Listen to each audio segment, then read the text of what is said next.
Well, good morning, and again, thanks to all of you for being here. I know that this is a stressful time for everyone. I want to thank Virginians for taking this situation seriously. We will get through this, and we must do so by working together and looking out for one another. I see signs of this every day, and again, on behalf of our Commonwealth, I say thank you. I also want to thank our healthcare workers, the nurses, the doctors, public health staff, and other medical professionals who are working literally around the clock to take care of the sick and protect the healthy. Today, we want to provide you with updates on several fronts. First, Virginia State epidemiologist Dr. Lillian Peek will give you the latest numbers on Virginians who have tested positive for COVID-19. I believe that's going to be Dr. Norm Oliver. So, Dr. Oliver, thank you. As the governor mentioned, the public health workforce is very hard at work on contact investigations and that sort of thing, and Dr. Lillian Peek is unavailable for the news briefing this morning because of that ongoing work. I will give you the update on the numbers that we have for this morning. Yesterday we reported 67 cases. There were new cases overnight, and we currently stand at 77 cases in Virginia. Those cases break down by the region as 14 in the central region, 19 in the eastern region, 39 in the northern region, 5 in northwest, and we still have 0 cases in southwest. We also would like to report that we have 3 outbreaks of coronavirus illness, the COVID-19 illness. And when we say outbreaks, what we mean by that is 2 or more cases that we can trace to a common exposure. As you know, one of those outbreaks is in the Peninsula Health District, and specifically in James City County, where we have 17 cases and over 315 contacts of those cases that we are investigating. We also have 2 other outbreaks in Richmond, and for more specifics on that, I refer you to the Richmond City Health District. I should also report that we have currently 65 tests that are in the process of being run at the state lab. There are probably tests as well being run by LabCorp and Quest, the private labs. So there will be other cases that will develop or be confirmed during the day. We have the testing capacity at the state labs to test 260 to 360 patients. We're anticipating new reagents from CDC, which will allow us to increase the number of tests that we can perform, and we expect to receive those reagents within the next day or so. And with that, I'll hand it back over to the governor. Thank you, Dr. Oliver. I know that everyone is concerned about our hospital resources. I was an Army doctor, and I know what it's like to be in a crisis situation with finite resources. I want to assure Virginians that we are working closely with our hospitals to help make sure they get the resources that they need to be able to take care of those Virginians that require them and that are sick. I'll ask our Secretary of Health, Dan Carey, to provide more information regarding our resources. Dr. Carey. Good morning, and thank you, Governor. Virginia's hospitals and health systems have nearly 2,000 ICU beds across the Commonwealth. Those beds have access to ventilator and respiratory support equipment in the event that an individual patient requires that level of medical care and intervention. In addition, the respiratory support equipment associated with those beds, the 6 regional healthcare coalitions that function under the Virginia Healthcare Emergency Management Program, VHEMT, has approximately 400 ventilator units that can be deployed to specific hospitals as necessary. Beyond that capacity, the strategic national stockpiles have stores of medical equipment, including ventilators, that can be called upon to address emergent public health situations. And as needed, healthcare providers work with private ventilator vendors to supplement existing medical equipment inventories. So that issue came up yesterday. We wanted to make sure that we addressed that concern and provided those numbers today. Now back to the Governor. Thank you, Dr. Carey. I know that as our schools close, child care is a large concern for many of our families. We want to make sure that our children are safe while also ensuring that essential personnel, like medical professionals, are able to go to work to know that their children are being cared for.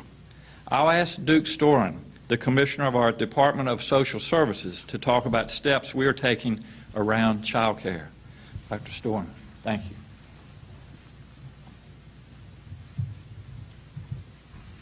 Good morning. Duke Storen, Commissioner of the Virginia Department of Social Services. We're going to be releasing guidance to child care providers around the Commonwealth to help them meet the provision of the Governor's directive to only have 10 people gathered in any one place. That guidance will talk about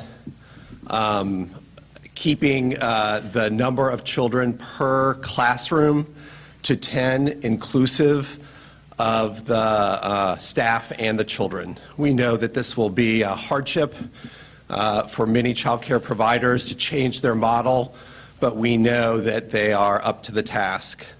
We also ask that they feed children in their individual classes, they stagger recess and play outside to one classroom at a time, and we'll be providing tips on programming that can be done to keep children 6 feet apart. We're also reaching out to the healthcare community through the Hospital Association and other providers to assess their needs for additional child care. And we ask all the parents of the Commonwealth that if you are not an essential personnel, that you stay home with your children like we're doing with schools to make available capacity for child care centers to provide the necessary care to essential personnel.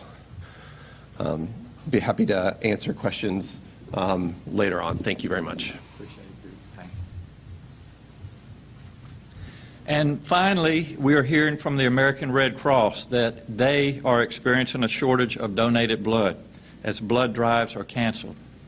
We are all focused on the coronavirus epidemic, but car accidents or childbirth or emergency surgeries don't stop. Our need for blood does not stop. So I'm going to donate blood this afternoon, and I urge all healthy Virginians to do the same. There is no evidence that coronavirus can be transmitted through blood, and the Red Cross has implemented additional procedures, such as testing donors' temperatures to ensure safety. James Hatcher, CEO of the Virginia region of the American Red Cross, will tell you more about that. Mr. Hatcher, thank you. Thank you, Governor, and good morning. I would just like to reemphasize what Governor Northam just said about the impact on the nation's blood supply. In the last 2 weeks, we have seen thousands of blood drives canceled, and the impact of that has been hundreds of thousands, or approximately 100,000 units of blood not collected just in the last 2 to 3 weeks. We project that trend to continue.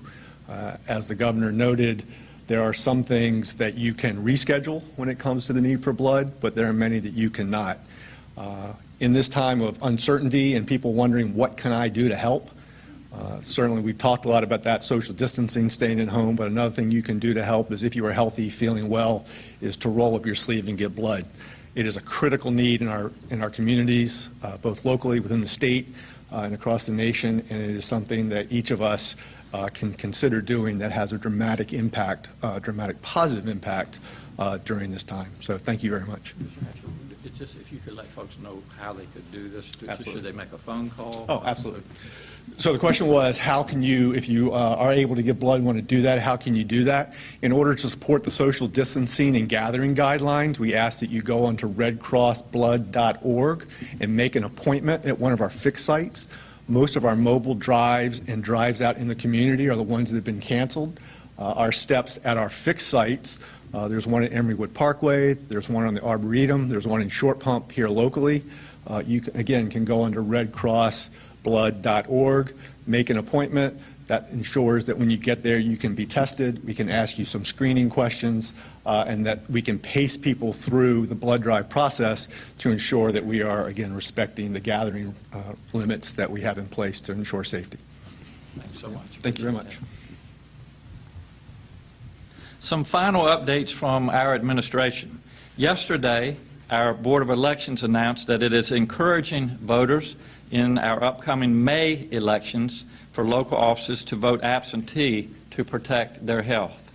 For this election, voters who want to vote absentee will still need to list a reason.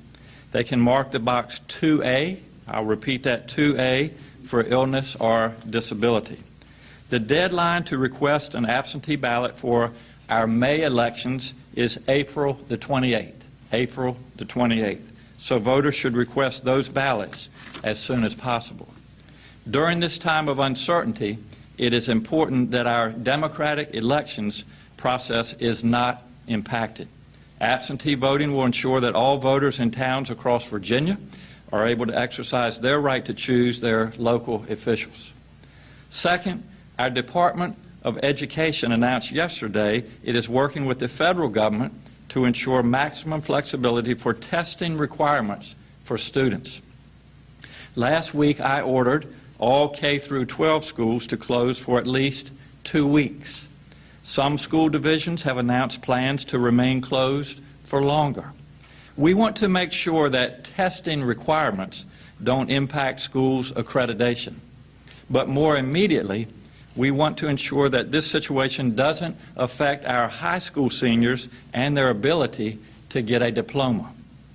Third, today Virginia is submitting our applications to the Federal Small Business Administration so that every small business in Virginia can be eligible for loans to help them through this difficult time.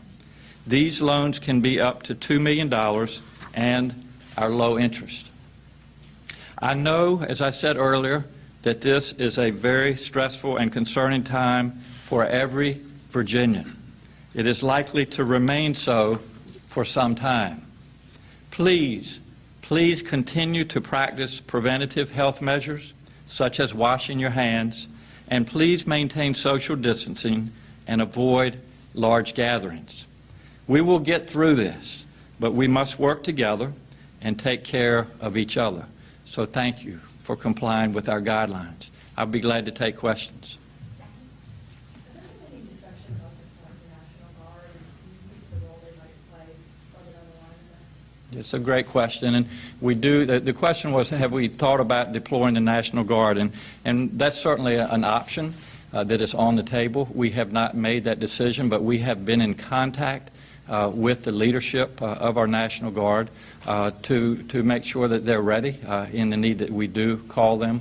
They have been used for various things at various times in our history, during disasters, during crises, such as helping to deliver food.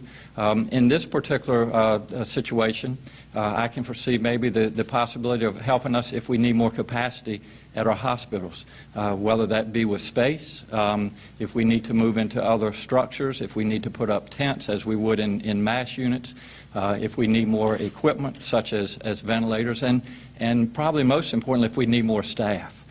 So there are a lot of different reasons that we would consider to call them up, but as of today, I haven't made that decision. Some of the first line of folks who are getting hit by this from the employment side are service industry people, especially here in Richmond. What advice do you give to those who work in the service industry, and how should folks be handling it? I'm just going to talk about still ordering takeout and stuff like that. You talk something about how that's going. Yes, as you know, yesterday we implemented the 10 or less rule, and so, for example, the majority of restaurants are doing takeout and home delivery. For individuals that are just literally unable to work because their businesses don't allow that anymore or have closed temporarily, I would encourage them to talk to our Employment Commission and make arrangements for unemployment, and those things are all in the process or in the works to do for those individuals. Related to that, we've gotten a lot of complaints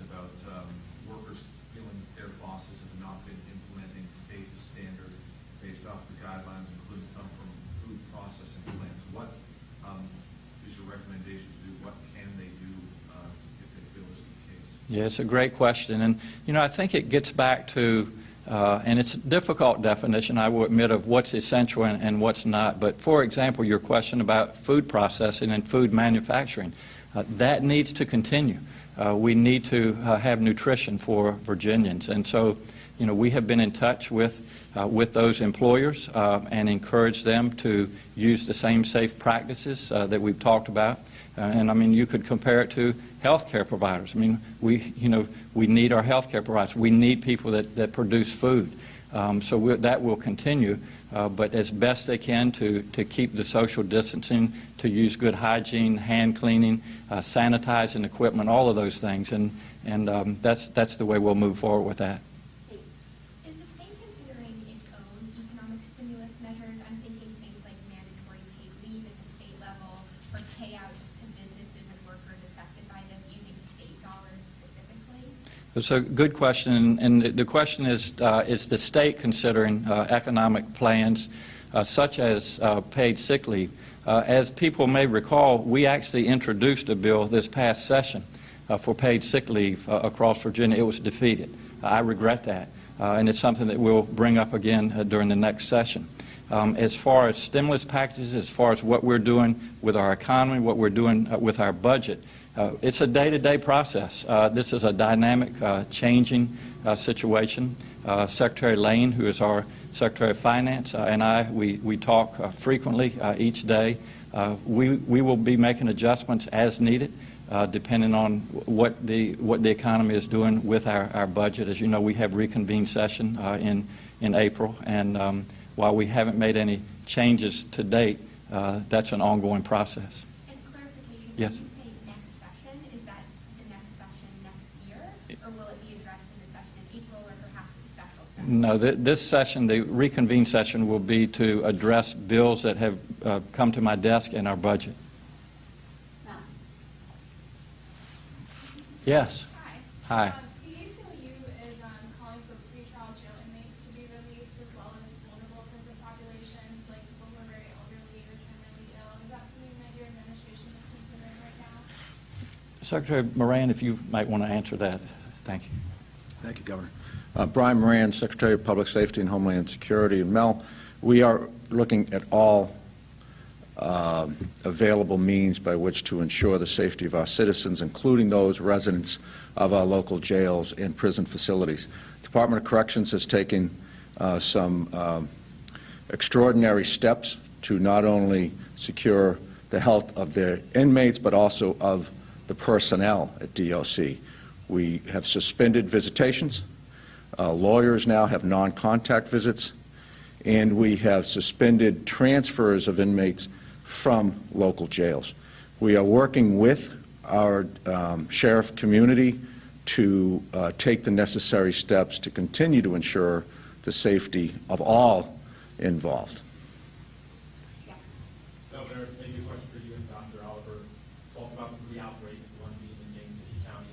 You touched on it yesterday. Could you elaborate again? What would you want those individuals 65 and older to do? If they are still working, one would be awful. Could you elaborate what you want those individuals 65 and older to do? And also, could you clarify, is it 17 cases in the Peninsula Health District or 17 in James City County?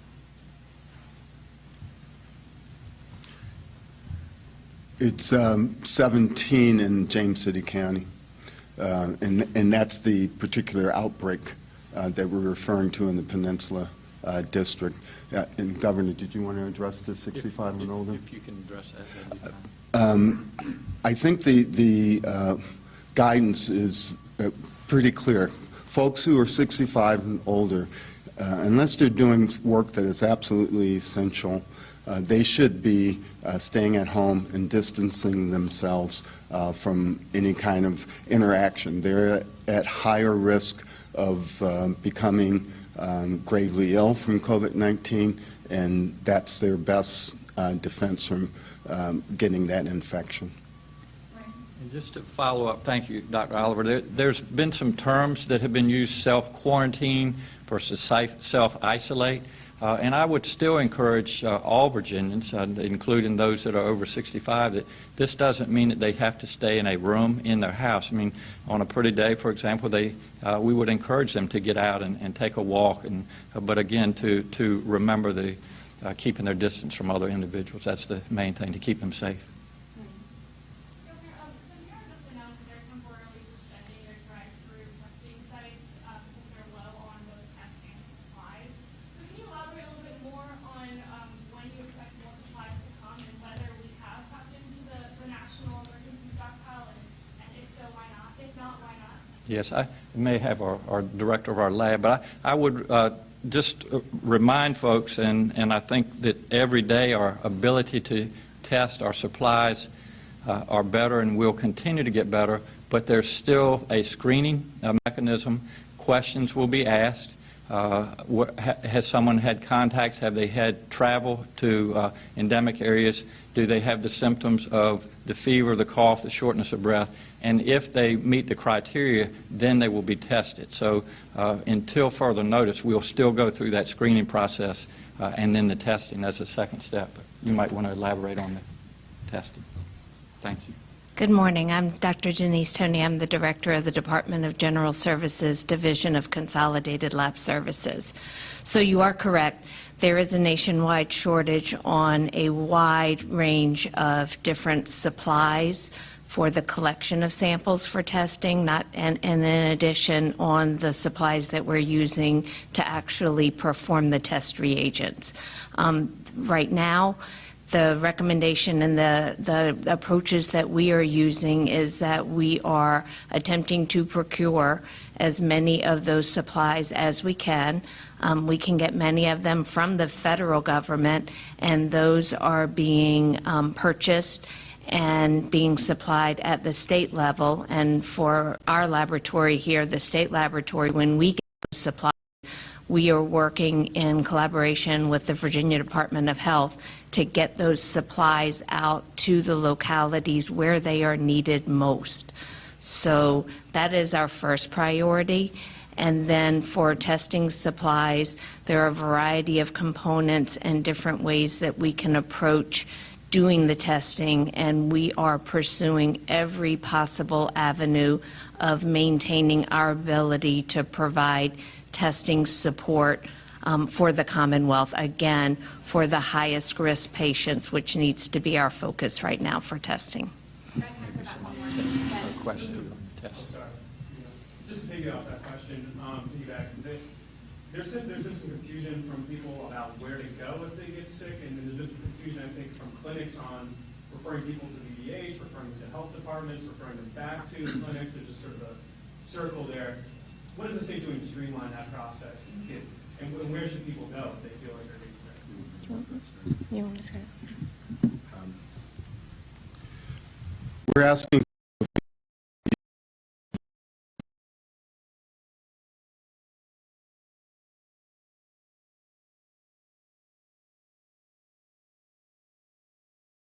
they can take the sample and send that sample in either to a private lab or to the state lab if the patient meets those criteria that the governor had mentioned. The confusion, I think, sometimes is based on whether or not that primary care provider is actually in the position to take the test swab. If they are not, that's when someone should call the local health department, and we can arrange for a different venue in which that person can be tested. I was going to say, Governor Northam, you mentioned the issues of school flexibility for SOL, some extending their closures. Are you intending to extend that 2-week closure for the K-12s? I haven't. Do we anticipate extending the 2-week closure of schools? And again, this is such a fluid situation. We're assessing that on a day-to-day basis, but I haven't made any changes in our initial policy. Thank you so much. Hey, just one before we wrap this up. Again, thank you.